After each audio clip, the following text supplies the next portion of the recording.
Welcome to the ThunderCast, your Marshall Athletics podcast produced by the fans, for the fans, with your hosts, Russ Livingood and KD Hudnall. We're bringing you the thundering word on the thundering herd each and every week, so keep it right here. The ThunderCast is on the loose.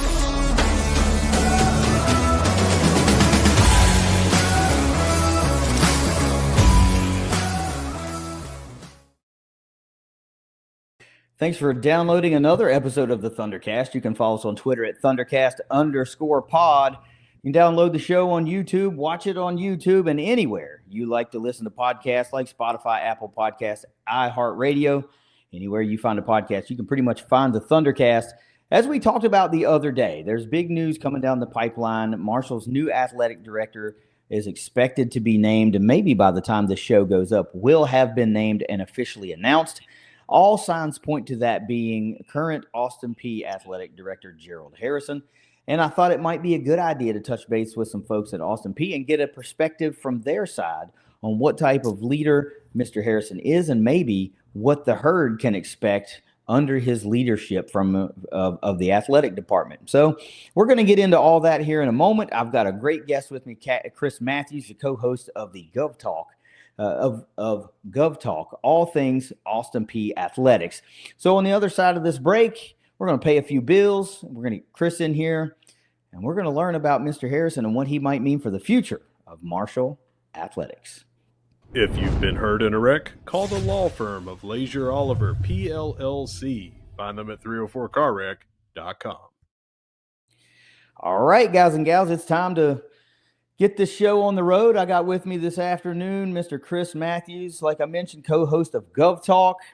We're going to get his perspective on Mr. Gerald Harrison and what that might mean for Marshall and what it's already meant to Austin Peay. So, Chris, welcome to the ThunderCast. Hey, appreciate you having me. Glad to be on. I'm glad we could touch base. I'm glad we could find some time and get this done.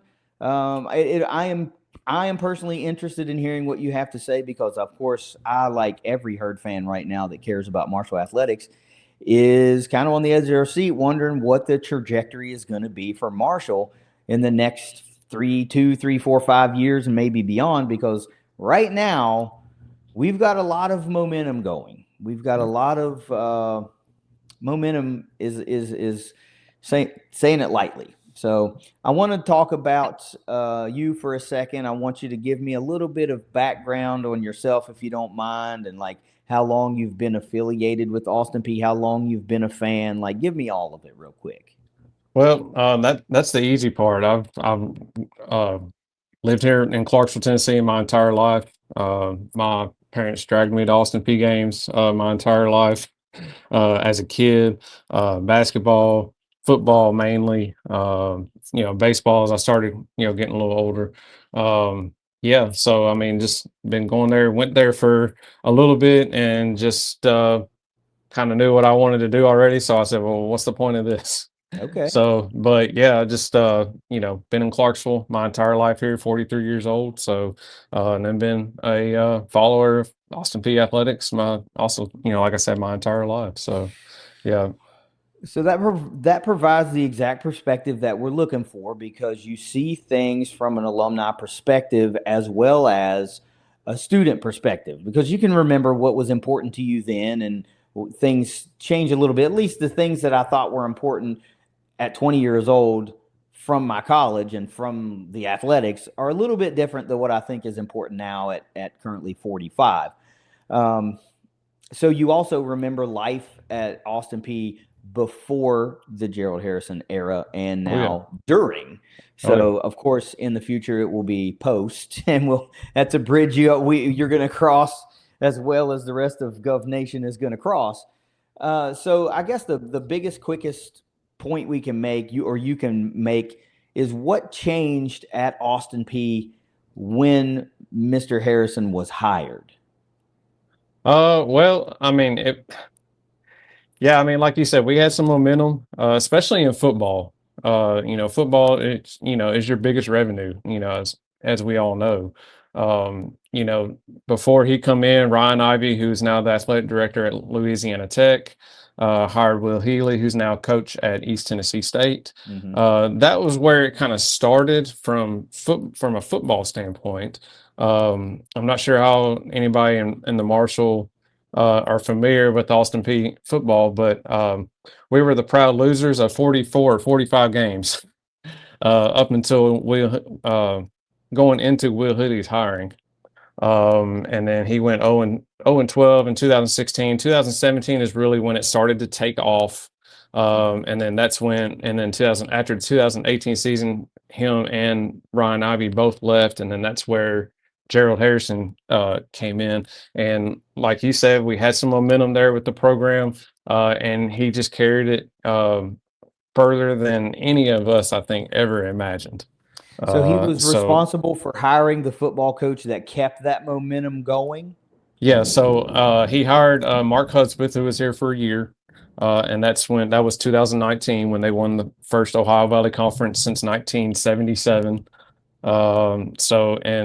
And to get a kind of broader aspect of it, that was just I think the second winning season in my lifetime. Oh, wow. Okay. Of Austin Peay football. Okay. So we're going to talk about a lot of different things here. And what I want to get at you right out of the gate is when you say things like that, and I respond by saying, okay, we're in two different places. That's not a shot, right? Because everybody knows Marshall's history, and we had a long time trying to rebuild our program and endured a lot of losses and a lot of losing seasons. So I'm not trying to take pot shots, but you've mentioned a bunch of names already that Marshall fans are already familiar with. You mentioned the previous athletic director who's now at Louisiana Tech, who has been in the news in Sunbelt circles for the recent addition to the conference. You also mentioned Will Healy's name, who went to Charlotte, who we played annually in the Conference USA. So those are some names that people are familiar with already.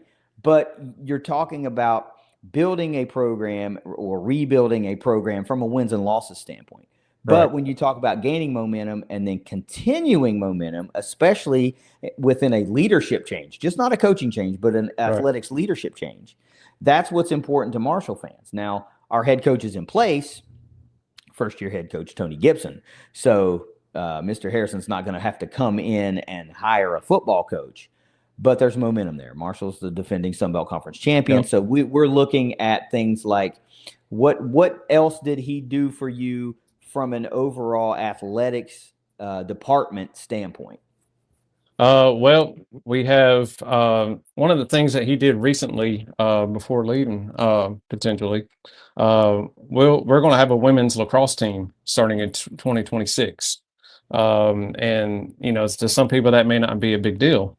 University of Louisville is the only women, and Vanderbilt is the only two women's lacrosse teams in this area within a 4 or 5 hour radius. So that's getting a lot of recruits to come into your campus and come to Austin Peay. You got a program that's just starting.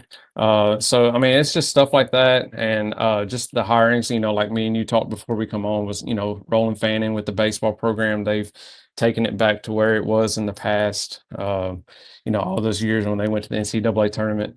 And then basketball, struck out there with Nate James. But made a great hire in Corey Gibson, who's an Austin Peay basketball alum, and that loves Austin Peay. So, yeah, I mean, his hires, have been Cassie Stanfield had a 22-game win streak in softball. Kim McGowan, soccer coach, has improved the soccer program for the women's soccer program each year in all 3 years.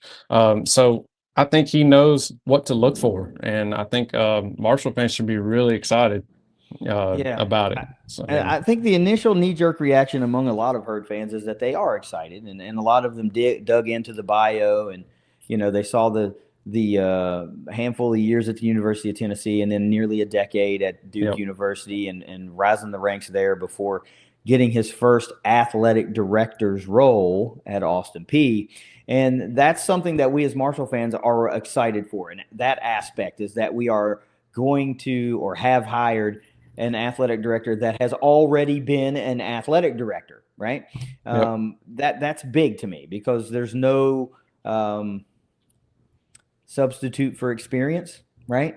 There's just some things that have to happen to you before you know how to navigate them, and they obviously, as in life, become a lot easier the more times they happen to you, right? Yep. So let's talk about some of the facilities at Austin P what improvements or let's just use that word. What improvements have you seen on campus or within the facilities realm at Austin P since Gerald Harrison has been the AD?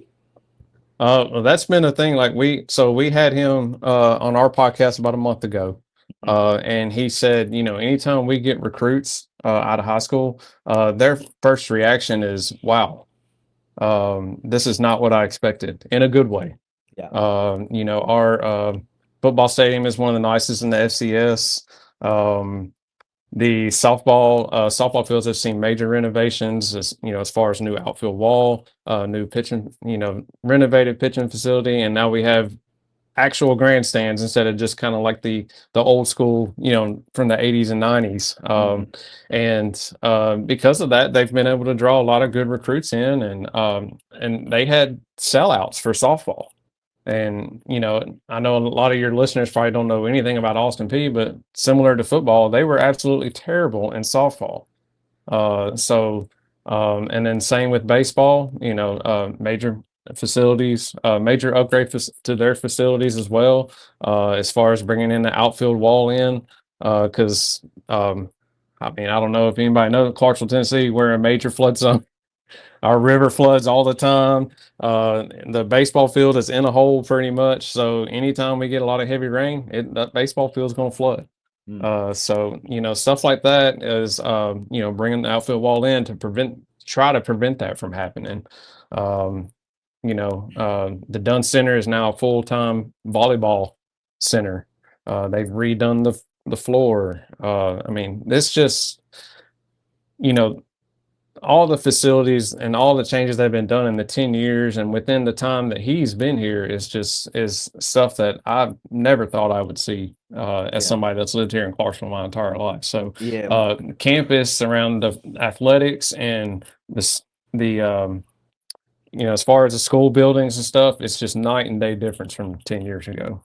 So it's one of the things that stuck out to Russ and I when we were doing our episode a few days ago was that Mr. Harrison was able to secure the largest donation in Austin P athletics history, a $15 million donation. And we made the comment on our show that we couldn't recall a number that large being donated at once to Marshall. Maybe in the aggregate by some donors, I don't know. I wouldn't know. But if that type of thing is doable in Huntington, we talk about all the things that we would be able to do with that type of capital donation. That's the type of thing that's really important that I, as a student, like talking a little bit ago, I didn't know anything about that. 20-year-old me didn't understand the fundraising arm of being an athletic director. I thought you hired coaches, fired coaches, and helped make a schedule and, kind of put out fires all day long with what going on. You don't think about that, but how huge, do you off the top of your head, I'm not trying to quiz you. If you don't know, that's cool. If you do know, really cool. Do you happen to know what the annual athletics budget is for Austin P? I don't. Okay. You put me on the spot there. I really don't. Yeah. I have to imagine that $15 million is a huge chunk of an annual budget, because it would be nearly a third of our annual budget. So thinking in those terms, do you know what projects are coming down the pipeline because of that, or some of the things that have that capital influx has been turned into already? So I'm like new scoreboards. For baseball, we got a big jumbotron video board. I have heard. We kind of tried to hint at this when we interviewed him a month ago about some more upgrades for baseball. We have heard that they were putting in bleachers behind the dugouts, which currently we do not have. But they really totally renovated the baseball locker rooms, softball locker rooms. A lot of the locker rooms are our football locker room. So yeah, it's there was something else I was trying to think I was going to say that it added, and I can't, for the life of me, I can't think of what it is right now. But all the things that you're telling me are A couple of words that I saw in doing my search was he wanted to improve the athlete experience, right? And Yes. so those things that you're telling me do just that, upgrading Yep. their personal spaces, the locker rooms, right? The lounges, the clubhouses, those type of things. We also saw that he brought the first ever nutritionist into the athletic Yep. department, sports Yep. psychologist into the athletic department. And those things are big with this era of athlete and knowing what we know now about the human body as it relates to performance, what we know about mental health as it relates to load, stress load and load management and all of those things. Because let's face it, being a student athlete is hard, man. Yeah. You know, I had the luxury of just being a college kid. I went to class, and when I was done in class, my day was done. And then I waited to see where everybody was going out that night, Yeah. right? I don't Same. have to worry about meetings and treatment and practice and studies and and class and all the other things that go in film and everything, right? So when you take the approach that, our kids are putting in a lot of time and they're putting in a lot of effort, we want to take care of them. Absolutely. Knowing that a leader is coming to Marshall to continue that vision that we have is very, very important.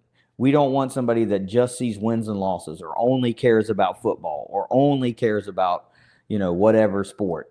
It has to be a holistic approach and a holistic vision. And would you say that that's the type of leader that Gerald Harrison is? Absolutely. I mean, that was something that I heard y'all touch on your I think the episode before, yesterday.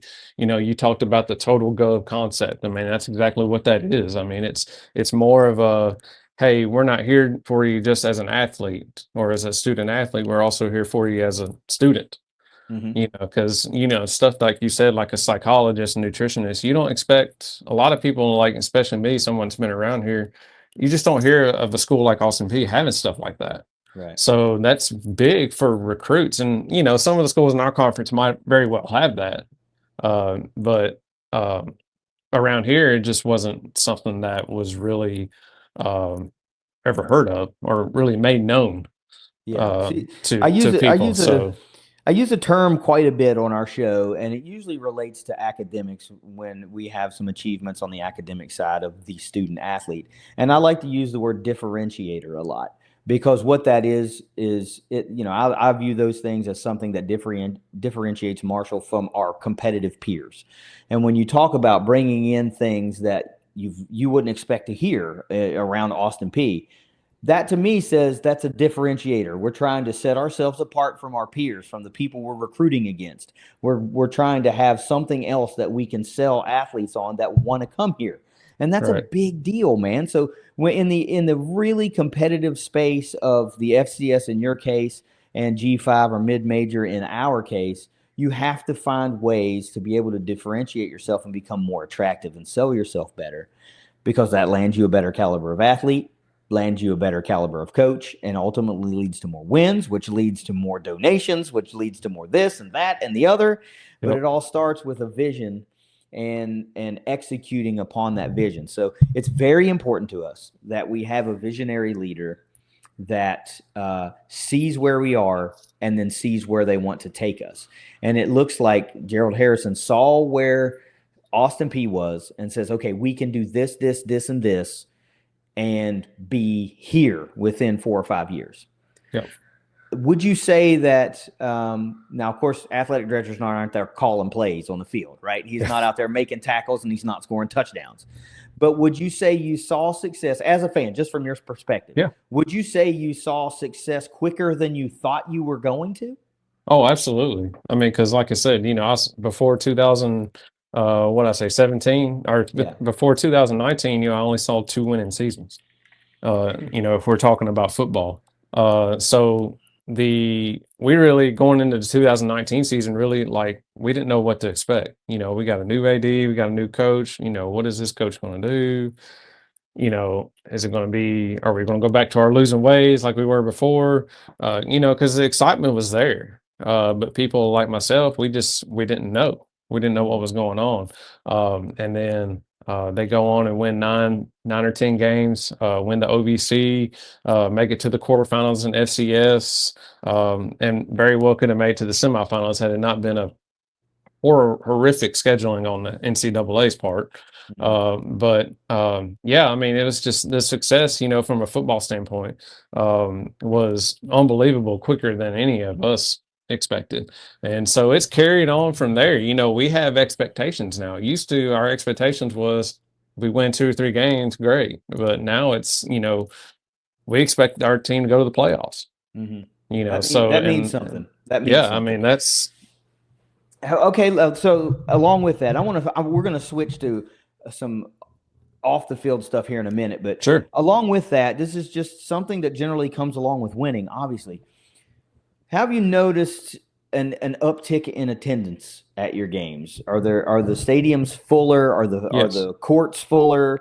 Like all around the athletic, not just football. Are you seeing more people at baseball games and softball games and basketball, men's and women's, and all that stuff? Yeah, like I said, I mean, softball, we had sellout crowds at some of our softball games this year. I don't know that. Maybe you always had that, right? So we didn't. No, I mean, we had before you could just walk up to a softball game, didn't have to pay for a ticket. Now we have you got to buy season tickets, which is a good thing.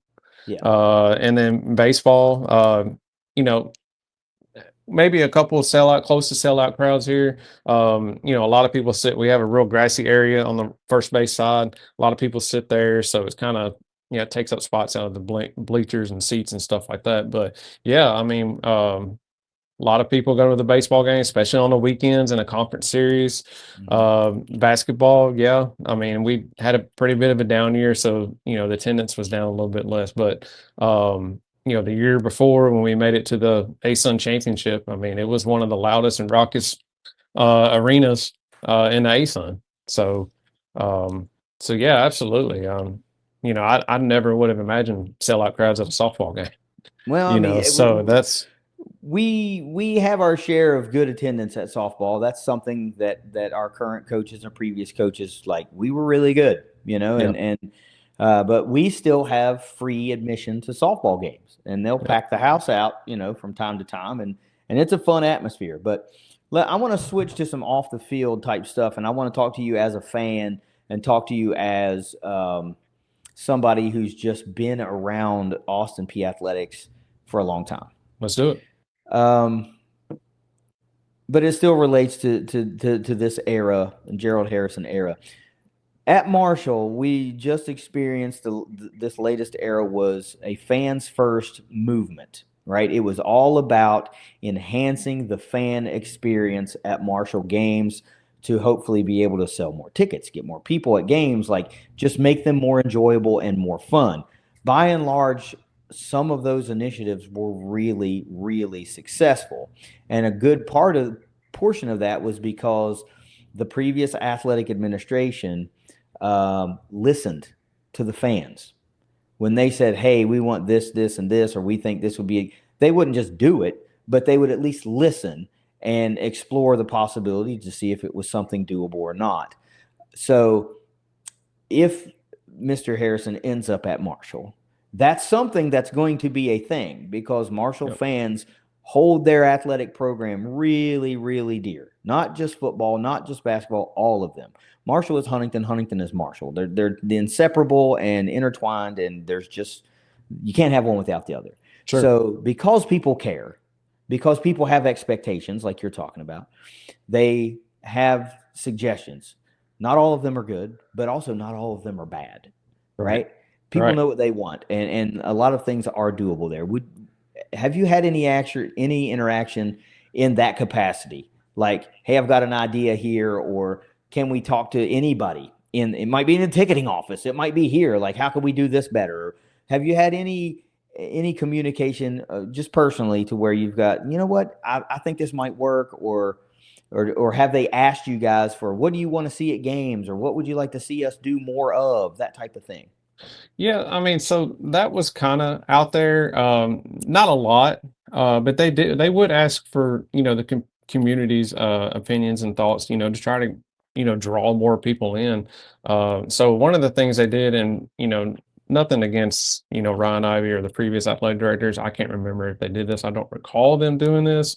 But they would invite Little League teams in, like, if, for baseball, wear your Little League jersey, wear your Little League uniform. Kids get in free. Obviously, with Fort Campbell being right up the road in Kentucky, as you know, military get in free for every game. Mm-hmm. Any athletic event, they don't have to pay a dime to get in. Yeah. It's free. So we always have a military appreciation game in every sport. So the military is always out there. We usually have a helicopter come in, drop a football off at the 50-yard line, or in baseball, he dropped in, parachuted it down, and threw out the first pitch as soon as he landed. Stuff like that. And then same thing, with Little League. Football. Wear your football jersey. Get into the football game for free. We have a couple basketball programs here in Clarksville, and they invite them to wear their basketball jersey to the basketball games. Sure. So yeah, I mean, the outreach to the community there, like here in a couple of weeks, they have an open house and like a fan event. All the fans come onto the football field, meet some of the players and stuff like that. So it is opened up. They do open themselves up to the public. Personally, I think it could be a little bit better. But what they've done in his time is, I mean, it's a lot better than what was done in the past. So obviously that's good to hear. Like all the things that you just ripped off there are in place in some capacity in Huntington. There's things we do. As a matter of fact, Fans First Day is coming up here in a week and a half or so. And that's been going on for well over a decade, I think. It's been a long time. Right. But what I meant was, you just said, like, there are some things that they could do better, or there are more things they could do. Would you think that, hey, I could maybe try to get in touch with somebody and tell them, like, hey, have you guys ever thought about this? Would they listen to you, or would you just be like, because that's important. That's what I was talking about. People have good ideas, and Marshall fans want to express them, and they want to feel like they're being heard, because I'll be honest with you, man, Marshall's athletic programs belong to those people. They don't belong to the university. They don't belong to an athletic director or a coach. They belong to herd fans. They belong to Huntington, right? And they treat them like family. There's a lot of people that see their athletes as their own grandchildren type thing, and you can't walk down the street without meeting somebody that was affected by the plane crash in 1970. Like that's a thing, it's a movie to a lot of people. It's real life to Huntingtonians. So you're coming to a special place, but you're coming to a place that you have to be willing to listen to the people that are there. And that's important to people. And I think he'll do that. I really think he will, because like I said, he sat down with the podcast with us, was more than welcome to talk to us. So yeah, I mean, 100%, I think he would be down to listen to what anybody has to say, especially somebody like yourself that's been, that's been in Huntington and familiar with Marshall, kind of like I am with Austin P. So I think 100%, I think he would. So that's great, because it's not just me. I'm just a fan behind the mic, right? At the end of the day, I'm a fan behind the mic. But there are a lot of people in and around Huntington that just really eat, sleep, and breathe herd athletics, and they want a leader that'll listen to them. And they believe that Kelly Green. Oh, yeah, that's an understatement. They wear it all over their body. They're tattooed up. It's like it's a big deal. And I would love, hopefully, to get the opportunity if Mr. Harrison gets settled, find some time. We hope to get the opportunity. Our previous athletic director was very, very, very generous with his time. He'd been on our show a number of times. We had interviewed him a number of times, and he was always very candid with us, and I always appreciated that. I did not get like press conference speak. You know what I mean? Like, oh, we're exploring some ideas and blah, blah. You don't really get anything. And he would give us information so that the fans got some tidbits of what was coming down the pipeline, and they could really latch on to and look forward to. And I always appreciated that because, we don't take our platform lightly. I mean, we know we have a responsibility to herd fans to be as accurate as we can be. And we don't give two craps about breaking news. We don't care about that. We care about being right. And we like to be a vehicle for our coaches and our athletes to get their names out there more and to showcase their programs and boast a little bit. Like we'll I don't care what it is. We'll boast about it, So I'm hoping that Mr. Harrison is a very open person and willing to talk to us. I mean, this is a great way to get in touch with a lot of the fan base is to come on the ThunderCast. Right. Well, I mean, I can tell you this from experience. Trying to get him on our podcast was not hard at all. It was one email. Well, I can appreciate that. And it was actually, and we sent him one email. He said, absolutely. Let me know when to come on, send me a link and we'll do it. And we talked to him for, 45 minutes to an hour. That's great. And he not rushed. That's awesome. And he put out some stuff that we didn't even ask him about. Yeah. He was getting stuff out there because he knew that's what we wanted to hear. That's what, that was what we wanted to hear as fans. It's not what your fans want to hear that. Your potential donors want to hear that. Your boosters want to hear. They need to know that there's some vision and there's something that's going to be executed. And that's this whole thing is circular, right? It's You got to talk, you got to do, you got to recruit, you got to this, you got to fundraise, you got to all of it. And 20-year-old me didn't know about that. 20-year-old me wanted to go sit in the stands and watch it win and then leave and go have a good time. But this me sees things a whole lot differently and appreciates the process a lot more. Absolutely. So I want you to do me a favor before we begin to wrap this up, because I thank you for your time. We've been going about 30 minutes. I don't want to keep you all evening. It's hey, we're busy dudes, right? We got things to do. You want to spend time with family. I appreciate the hell out of you for coming on talking to me for a little bit. What I want you to do right now is tell everybody where they can find you on social media, how they can find GovTalk, because I would say that a fair amount of Herd fans might want to go listen to that episode with Gerald Harrison. So give me all the details so everybody knows where they can find you and how they can listen. Yeah, well, I run the Sidelines Austin P page on Twitter, on X, however y'all want to call it now. It's SSN_APSU. And then our GovTalk is on Apple, Spotify, and it's also on X, Twitter, as @GovTalk. And that's about all we got right now. It's a start. So we're hoping to, like I said, I think our main goal is to do something like what we're doing right now. Try to do something like this. And then, like we talked before we got on here, was try to do a live one. Mm-hmm. But yeah, this is beginning stages. But yeah, that's where you can find us. All right, guys, you heard him. Follow him on @GovTalk, and you can follow the Sidelines account for Austin P, and you can be able to interact with Chris.